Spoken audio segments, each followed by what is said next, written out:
Ever needed to swap your SIM card on your iPhone and weren't sure where to start?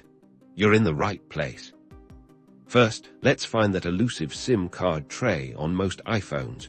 You'll find it on the side of the device, usually on the right-hand side, though it can vary slightly depending on your iPhone model. Now, for the magic ingredient, the SIM Eject tool.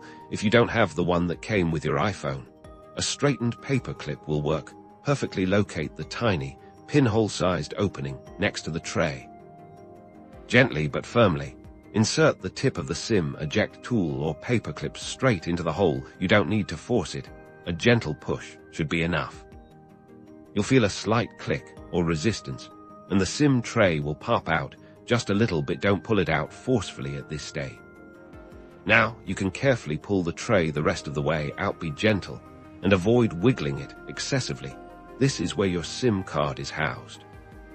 To reinsert your SIM card, simply place it into the tray. Pay close attention to the notched corner on the SIM card, which will align with the corresponding notch on the tray. This ensures it's seated correctly and won't be damaged. Once your SIM card is secure in the tray, carefully align the tray with the slot on your iPhone and gently push it back in. It should slide in smoothly and sit flush with the edge of the phone. And that's it. You've successfully opened and closed your iPhone SIM card tray. For more helpful iPhone tips and tricks, be sure to subscribe.